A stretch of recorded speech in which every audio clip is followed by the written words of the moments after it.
Hi everyone, it's going to be a shorter video this week. There isn't a lot to show off. Not every week can be a bumper week. So I'd got the Flesh and Blood show last week with some other arrivals, but that is an excellent Pete Walker set. And I realised main one that was missing is The House of Long Shadows, which, now I could be wrong here. I'm always uncertain about everything. I believe it is the last feature film in which Christopher Lee and Peter Cushing starred together. It will certainly be the last featuring all four, Vincent Price and John Carradine in there. So yeah, I figured why not complete the set with that and put it beside the Flesh and Blood show. So I have the Pete Walker films that are in the Flesh and Blood show. I have the Pete Walker, I can't recall where it is, but he did some erotic movies in the, 70s? Are they sex comedies? I can't even recall. So that's a good selection of Pete Walker's filmography. And then I got House of Long Shadows. So plenty of Pete Walker to keep me going for the next few weeks, I would say. It's a strange time here at Casa de Matthews because I'm in transition period. I will be changing jobs, so that means that timings will be changing. I'll see what happens with the weekly videos. When it comes to the podcast, there may be a little bit of jiggery pokery required. I believe that's a technical term.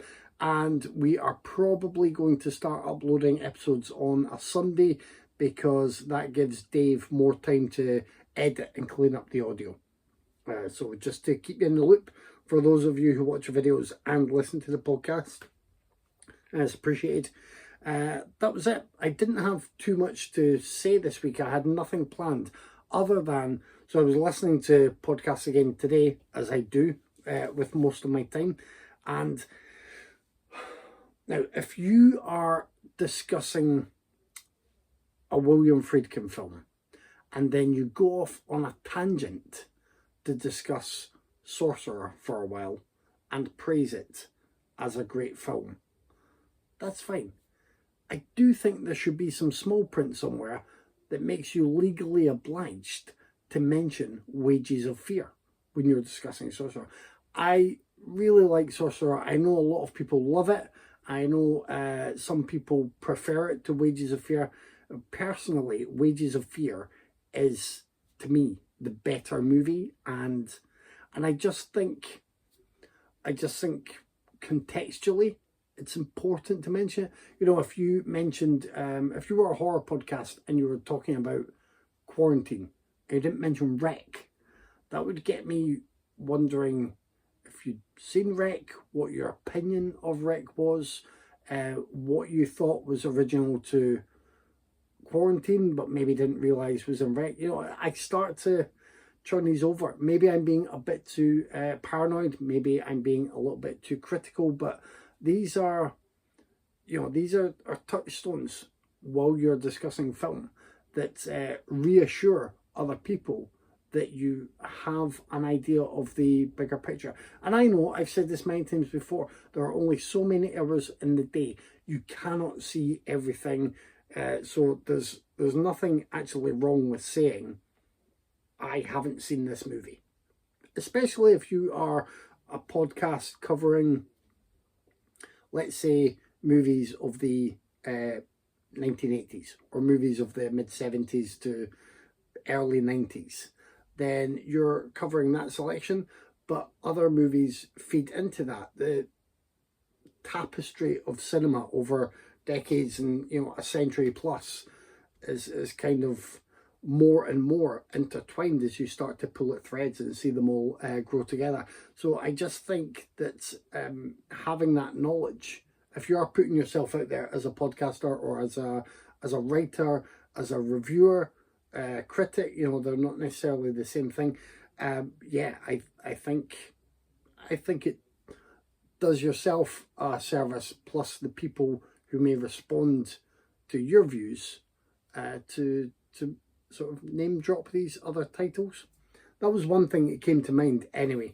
And I'm not trying to call out any specific podcast or podcaster, and it may have been an oversight. It just got me thinking about how we discuss movies and how we know that we're on similar wavelengths.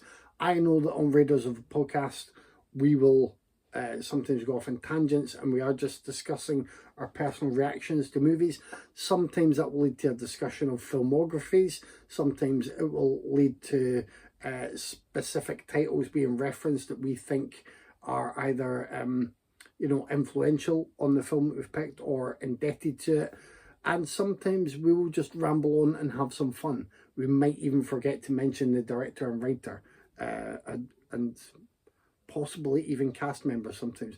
It all depends on what kind of conversation we're having about the film. So there aren't any hard and fast rules. I just know that we as a podcast have been doing this long enough that I think people who do listen to us or have listened to us for a while will know the baggage that we bring to the conversation. So there's that. Elsewhere, I was listening to another podcast today where they were going through an actor's filmography, and the point was to kind of rank them, but ones that may be viewed as, essential, ones that could get binned, and stuff in the middle. And it's very fun conversation, very very rounded conversation, with the exception of a couple of titles that they just dismissed because they said they weren't streaming anywhere. And that kind of brought up a little red flag in my mind about how these conversations go. And again, I know that we do this ourselves on the podcast. We may recommend a film that we've all enjoyed and say to people, oh, it's on Amazon Prime. More about that in a minute, actually. Or it's on Netflix or blah, blah. That is, to me, just a shorthand so that people who think they might enjoy it as much as us and people who have those services can seek it out. But there should always be other options available, like physical media, like probably 50 other options online, whether that's BBC iPlayer that I've mentioned before, or Channel 4, the All 4 app here in the UK, etc, etc, etc. I just don't understand discussing a filmography or someone's career and dismissing a title because, oh, it's not streaming at the moment. That's no reason to rule out something, especially if you're an ongoing movie podcast and you have chosen to do an overview of someone's filmography. Like, you find that film. The film they were mentioning specifically is one that I have owned on DVD for years. Now, I've said this before, having physical media is also quite a privileged thing because you need the space, you need the money for it, etc. But if you are like running an ongoing, well-made and polished podcast, you should be able to track down a copy of a film that has been available on DVD for years. Should do that. And don't listen to people who immediately dismiss films because, oh, they're not streaming at the moment.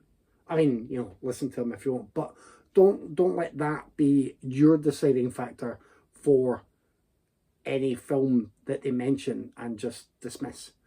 It may be available in your country easier than it is to them. It may be something that's really worth seeking out and they don't know because it wasn't streaming.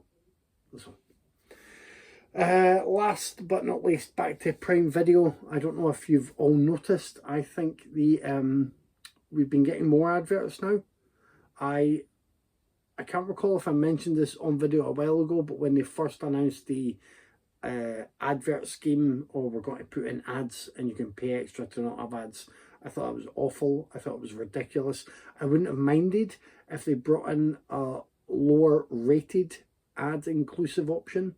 You know, okay, you can have Prime Video for, you know, £40 a year, but there will be ads included. That I totally understand, and I believe that's the way Netflix did things. We have a cheaper tier available, there are some ads, or however it works. Prime Video brought this ad thing in. I said I'm going to cancel Prime Video if they start interrupting everything with ads. And then as I watched things on Prime, it was only really one ad at the start, one or two. I was like, that's okay, and I can handle that. I can watch films here fine. I can just enjoy the programs that I've picked fine. Now it's like two ads at the start and two separate ad breaks in every episode of The Boys.